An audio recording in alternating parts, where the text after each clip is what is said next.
esta cosa tampoco pasa nada. Hola amigos del Lector Kaizen, donde los amantes de la lectura nos reunimos. Hoy vamos a presentar la segunda parte de Life Force, el libro de Tony Robbins. Y con ustedes les voy a presentar el gran Rodrigo Miranda. Bueno, pues muchísimas gracias, Víctor. Y bueno, como sabéis, queridos suscriptores, aquí volvemos con más valor con este librazo de Life Force de Tony Robbins, un libro que, para vuestra información, todavía no está traducido al español, así que debido a ello, las presentaciones que vamos a utilizar están en inglés, porque están basadas en un contenido en inglés.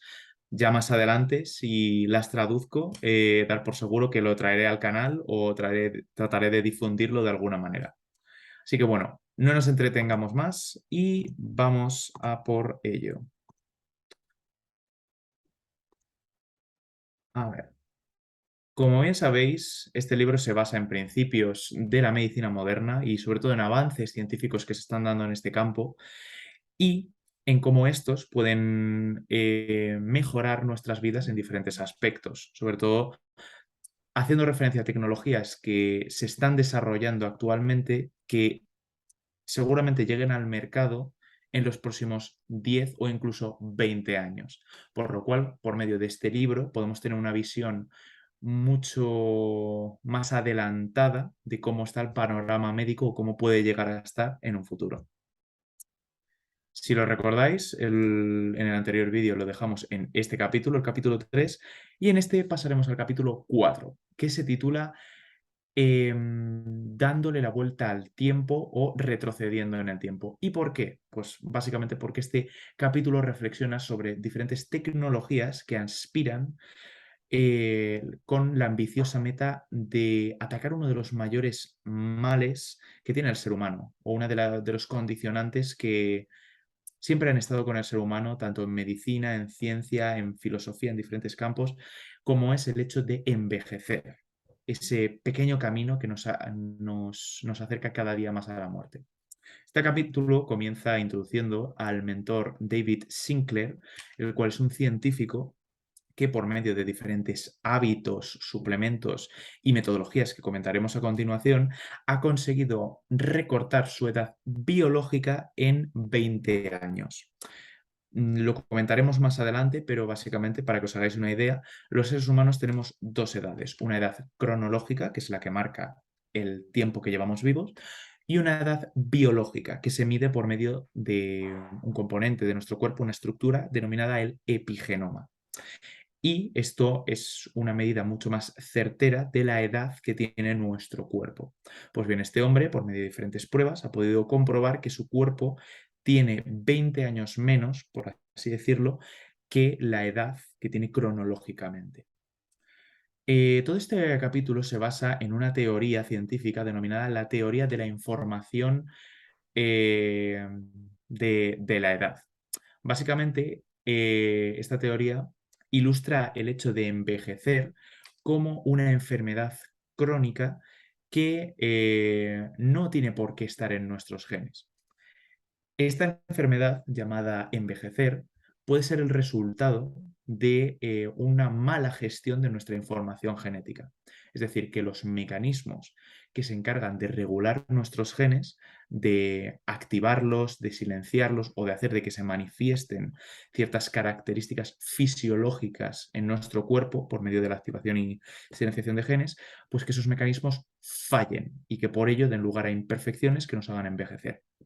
Por ello, pues los principios de esta teoría serían que envejecer es una enfermedad, la cual no es inevitable y tampoco tiene por qué ser aceptable, que más que una enfermedad podría considerarse como un síndrome que tiene varias manifestaciones o varias consecuencias, como cáncer, diabetes, entre otras, y que obviamente, como todo síndrome o enfermedad, es tratable e incluso reversible.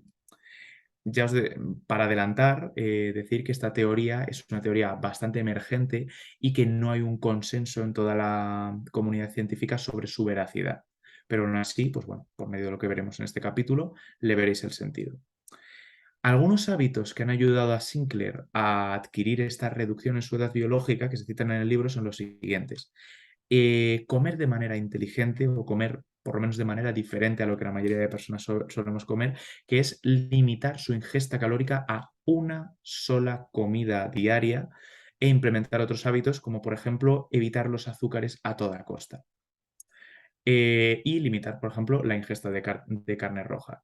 Moderar la ingesta de alcohol, dormir entre una media de 8 horas diarias, ejercitar 3 días por semana y, bueno, disculpar que el de las 8 horas diarias se me ha repetido por acá. Además de esto, este personaje, este científico, toma una serie de suplementos los cuales tienen diferentes efectos en el cuerpo. Entre ellos se citan tomar suplementos de vitamina D3, vitamina K2, 1 gramo de resveratrol, que si no recuerdo mal, es un compuesto que se encuentra en alimentos como el vino tinto y el cual tiene un gran poder antioxidante, lo que resulta en que reduce el envejecimiento de nuestras células. 1 gramo de metformina y 1 gramo de NMN, que es un precursor del NAD+.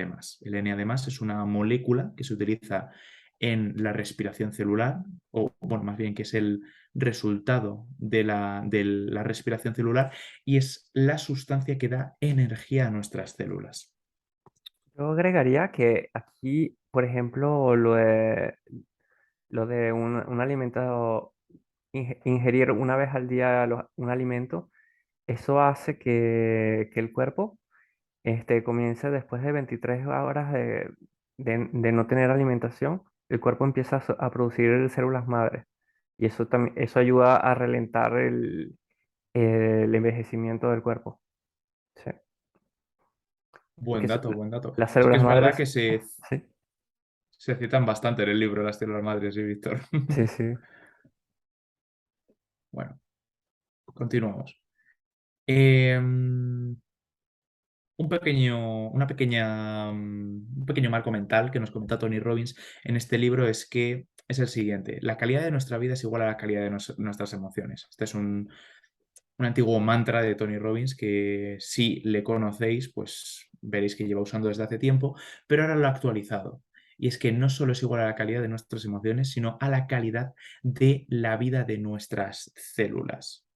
Pensar que al final las células son los pilares fundamentales de nuestro cuerpo, lo que hace que nuestro cuerpo exista. Entonces, la calidad de vida de estos pequeños organismos, si se les puede llamar así, va a influir de manera determinante en la calidad de nuestras vidas y en cómo envejecemos o no envejecemos. Otros datos interesantes que se citan en el capítulo es que el envejecimiento empieza a mediados de nuestros años 20, concretamente alrededor de los 25 años de edad, desmintiendo el mito de que el envejecimiento empieza a suceder a partir de los 40 años. A partir de los 40 años, según se cita en el libro, se empiezan a notar los efectos compuestos de ese envejecimiento. Pero es que, amigos, en verdad, para que entendáis esto, biológicamente no estamos diseñados para pasar de los 35 años. Por lo tanto, esa fase en caída, por así decirlo, se puede estimar a una edad mucho más temprana, como son los 25. A esta edad se ha probado que la membrana de las células se vuelve menos permeable, lo que quiere decir que las células son menos capaces de expulsar sustancias de desecho e introducir sustancias que requieren las células.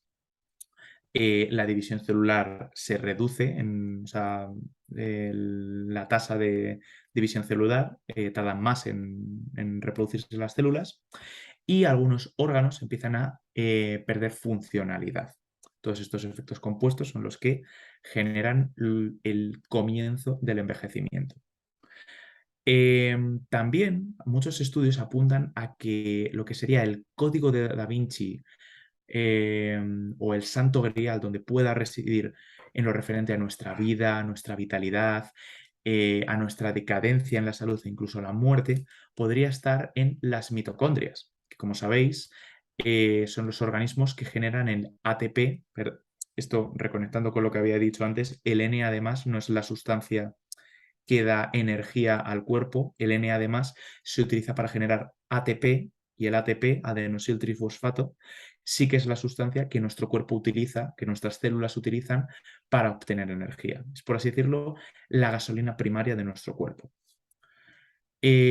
Otros datos interesantes que se mencionan en el capítulo es la diferencia, de como introduje al principio con el caso de Sinclair, entre genoma y epigenoma. El genoma se compone de ácidos nucleicos y es básicamente nuestra información biológica.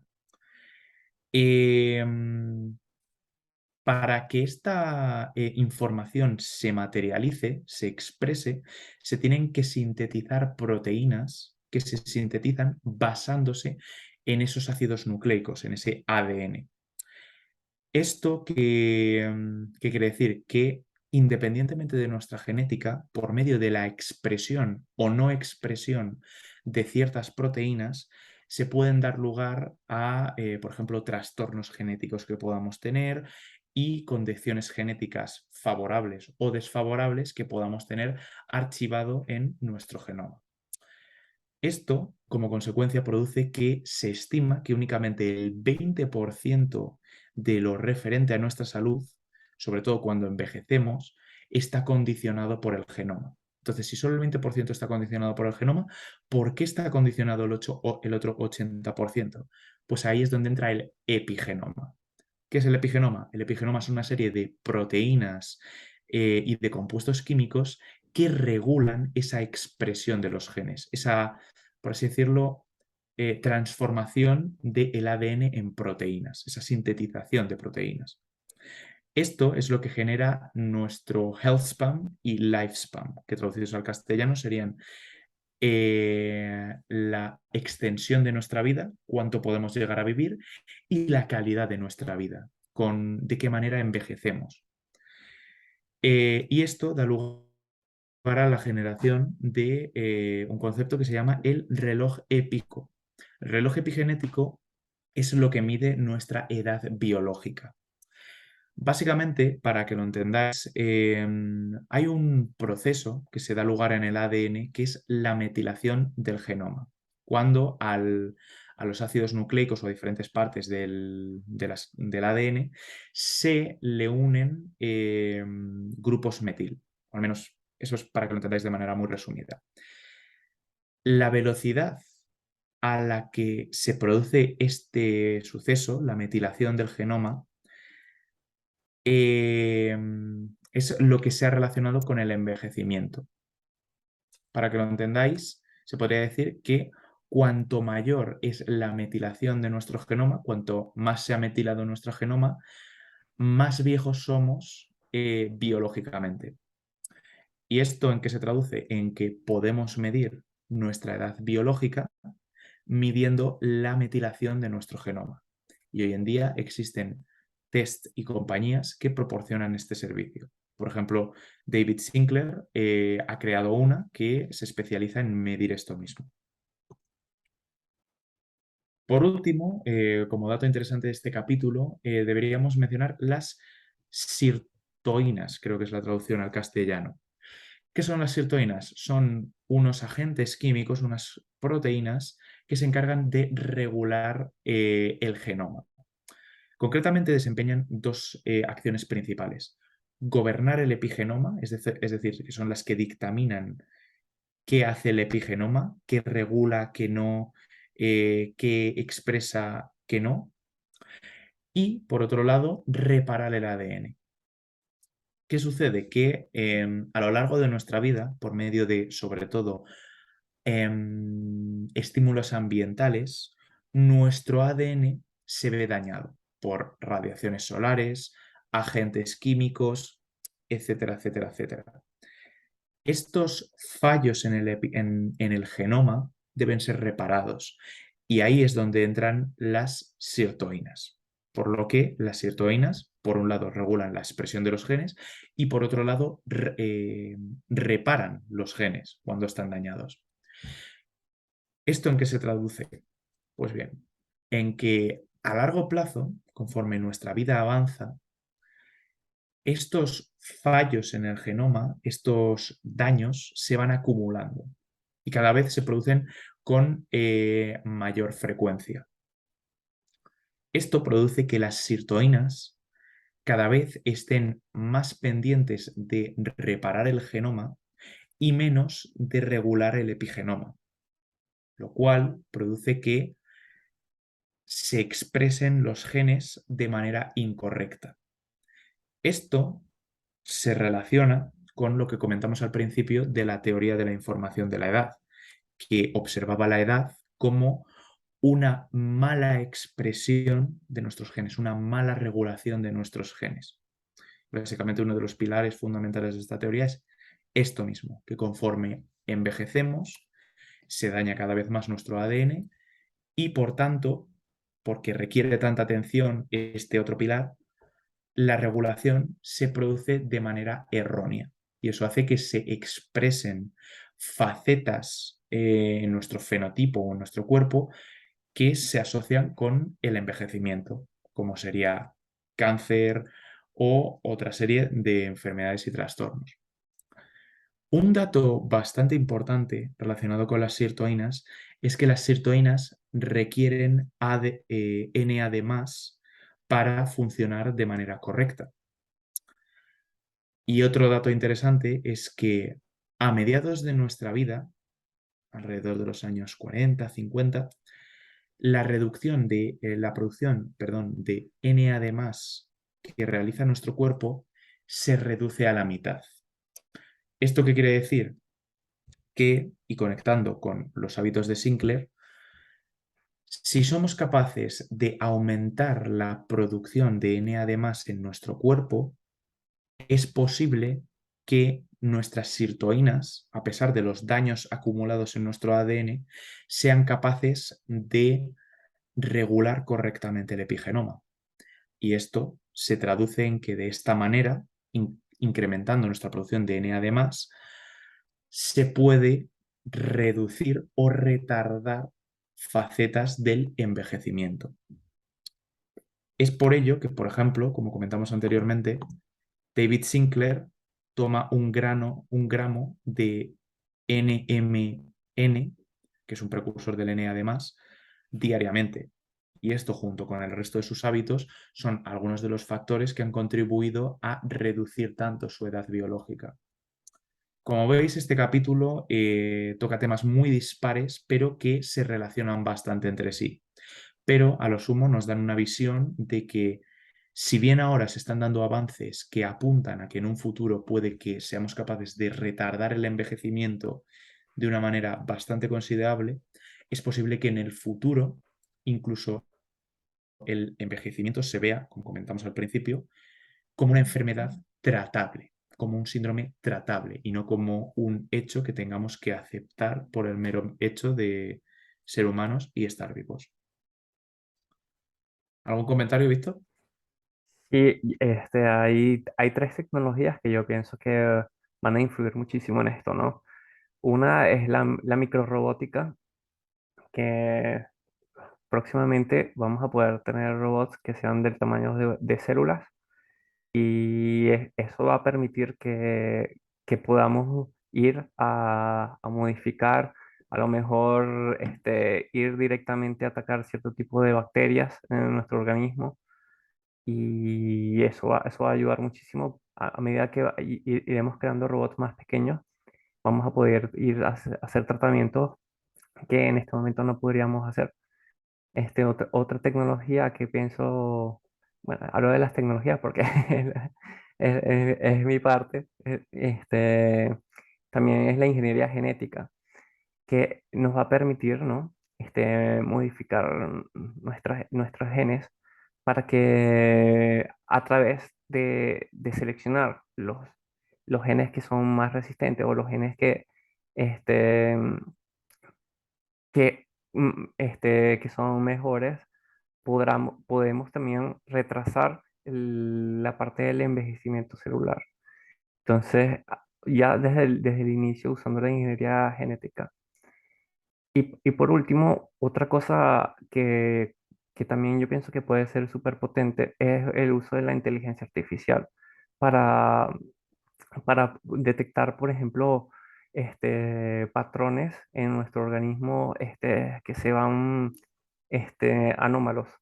Entonces, eso también podría ayudarnos a lo mejor tener, eh, sa- en vez de tomar medicamentos que sean genéricos, algo creado directamente para esa persona en ese momento. O sea, cuando tú dices, por ejemplo, al tomar no sé cuántos gramos de vitamina D o de vitamina K, seguramente a medida que vaya pasando el tiempo y las tecnologías aumenten, vamos a poder tener sistemas que nos digan qué es lo que tenemos que consumir en función de cómo está nuestro organismo en ese momento.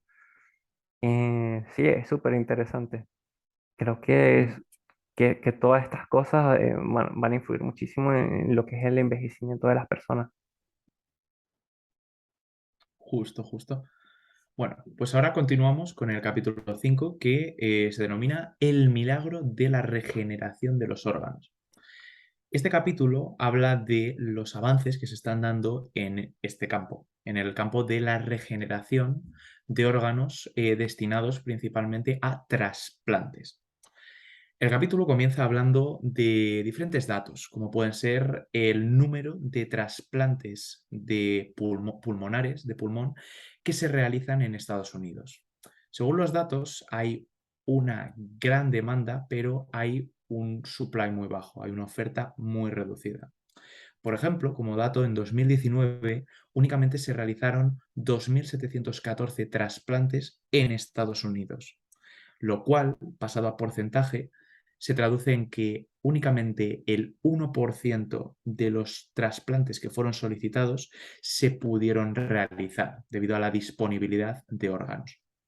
¿Esto por qué sucede? Por varios factores. El principal, que los pulmones son órganos muy frágiles y que se estropean, por así decirlo, con bastante facilidad y en muy poco tiempo después de la muerte del donante. Es por ello que hoy en día se están dando muchas innovaciones en este campo y como sorpresa especial por ver este vídeo, comentaros que todas las innovaciones que comentaremos de este capítulo saldrán a prensa, es decir, que ahora mismo no están ni en la propia prensa, entre los años 2022 y 2025. Una de estas innovaciones es el proceso denominado ex vivo lung perfusion. No sé cuál es la traducción al castellano, pero intuyo que será perfusión pulmonar ex vivo, quiere decir externamente al cuerpo. Esta sí que es como apunte de decir que esta metodología no es que sea muy innovadora, ya lleva un par de años inventada, pero bueno, ilustra la línea en la que van los diferentes avances en este campo. Es una metodología que lo que permite es reavivar, entre comillas, los órganos por medio de introducirlos en una solución especial, en un líquido especial, una vez se han sacado del donante. Y esto permite darles 22 horas de vida extra. Ahora sí que pasamos a las innovaciones más despuntables. Una de ellas son los xenotransplantes interespecíficos. ¿Esto qué quiere decir? Que son trasplantes que se realizan a seres humanos de órganos que vienen de organismos de otras especies. Principalmente por su similitud genética, estos trasplantes se hacen utilizando órganos de cerdos, es decir, que se trasplantan órganos de cerdos a personas. Esto, de no ser por las tecnologías que se están desarrollando, generarían una respuesta inmunológica en el cuerpo que causaría un rechazo a dichos órganos. Pero hoy en día se están encontrando maneras para que esto no suceda. ¿Cómo podría ser eliminar las proteínas del pulmón que producen dicho rechazo? Porque hay ciertas proteínas que nuestro cuerpo detecta, nuestro sistema inmunológico detecta y que actúa, ataca contra ellas. Pues bien, por medio de eliminarlas, por medio de diferentes técnicas de ingeniería genética, como dijo Víctor antes, se pueden eliminar esos marcadores que producen un rechazo hacia los órganos del cerdo. Una de las compañías que está innovando mucho en este campo es la compañía Revivicor, que es una subsidiaria de otra compañía llamada United Therapeutics, la cual se menciona bastante en este capítulo. Esta compañía ya ha realizado xenotrasplantes con riñones y está pendiente de realizar ensayos clínicos para el año 2023 con xenopulmones, es decir, con pulmones viniendo de cerdos. Y también se planea que para el año 2025 se puedan empezar a realizar estudios o empezar a realizar trasplantes con corazones provenientes del cerdo. Otra compañía bastante interesante es la compañía de eGenesis, la cual está desarrollando una manera en la que vamos a ser capaces de sustituir realizar de manera simultánea 62 ediciones ¿qué palabra podría utilizar? 62 cambios en el genoma de una sola vez. En la ingeniería genética se utilizan diferentes técnicas para alterar el ADN, para alterar una cadena de ADN, la cual contiene millones de genes. Pues bien, ahora esta compañía está desarrollando un método para realizar 62 de estas ediciones, de estos cambios al mismo tiempo, lo cual puede acelerar muchísimo el proceso de adaptación del órgano para que sea compatible con el ser humano. Y uno de sus objetivos no es solo permitir que el ser humano reciba órganos de otros animales, sino que también ambiciona con crear órganos que sean incluso mejores que los que ya tenemos. Es decir, que nos potencien biológicamente. Esto, si queréis investigarlo, lo podéis buscar en Google por medio de el nombre PIG 3.0, el cual pues habla un poco de este proyecto o de este movimiento, llamémoslo. Otro punto a destacar, que dentro del Instituto Salk de California se ha conseguido hacer crecer órganos humanos dentro de cerdos vivos utilizando células madre humanas. Y bueno, estas son algunas de las innovaciones, pero tenemos que establecer aquí una advertencia importante. Todas las técnicas que se han citado hasta ahora en este capítulo tienen la posibilidad de que en un futuro, la persona que acepta el órgano, se genere un rechazo a largo plazo. Por lo que estas personas que reciben los órganos tendrían que estar tomando inmunodepresores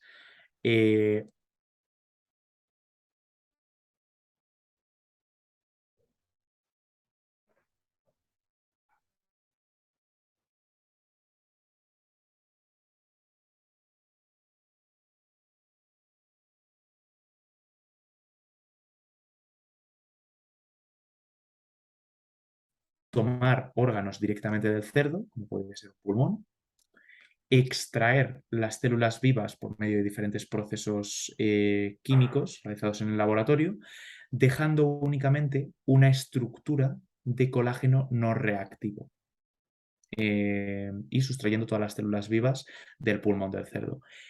Y una vez se realiza esto, el tercer paso consistiría en recelularizar, volver a crear las células dentro de esa estructura no reactiva de colágeno, utilizando células células madre humanas pluripotentes. Es decir, células madre que sean capaces de diferenciarse en cualquier tipo de célula de nuestro cuerpo. Otra innovación dentro de este capítulo es la impresión 3D de órganos, puesto que hoy en día hay métodos viables que permiten imprimir piel, retinas o incluso orejas biónicas, y se están realizando estudios para imprimir cartílagos e incluso riñones enteros. Yo recuerdo, que vi Cuenta. de reciente. Bueno, he visto la del uso de los cerdos para los órganos. Vi uno, por ejemplo, un implante de oreja que habían hecho. Y sobre esto de imprimir los órganos, me pareció súper interesante que vi cómo una persona había sufrido quemaduras y, y a través de un sprite y logran hacer como es una piel artificial que hacía que esta persona se le regenerara la piel, ¿sí? Mm, Usando la técnica interesante. de Eso, impresión de órganos 3D. el de la pistola, lo comentamos en el anterior vídeo, ¿te Sí, acuerdas? sí, sí. Así que ya sabéis, amigos, si os interesa esto que ha comentado Víctor, ir y correr y mirar el anterior vídeo que subimos de esta fascinante serie. Y bueno, recapitulando con la impresión 3D de órganos, decir que se estima que bueno, que dentro de décadas seamos capaces de imprimir pulmones enteros. Pero United Therapeutics, gracias a las diferentes tecnologías que tienen, las cuales no mencionamos aquí, pero se mencionan bastante en el libro, estiman que pueden llegar a ser capaces de realizar esta hazaña para el año 2028.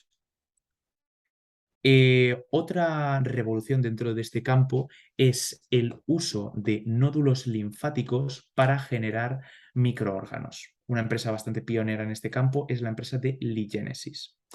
Esto se realiza, por ejemplo, inyectando células del hígado en los nódulos linfáticos para crear pequeños mini órganos. Es decir, estructuras que sean capaces de desempeñar de manera alterna, junto con el propio órgano, la misma función que ese órgano. En el caso del hígado, filtrar la sangre de impurezas y sustancias disueltas en la sangre. Esto puede dar un soporte a los órganos en caso de fallo orgánico total, en caso de fallo orgánico parcial o incluso de déficit congenital de enzimas.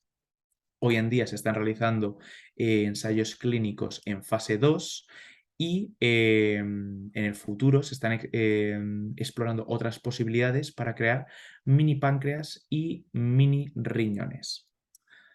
Bueno, amigos, dado a que se nos está acabando el tiempo del Zoom, creo que este es un buen momento para terminar el vídeo de hoy. Y la semana que viene prometeros que volveremos con más valor y retomando esta maravillosa lectura para explorar el capítulo 5 y el capítulo 6. Gracias por acompañarnos y no se olviden de suscribirse al canal. Nos vemos Nos la vemos. próxima semana. Un saludo.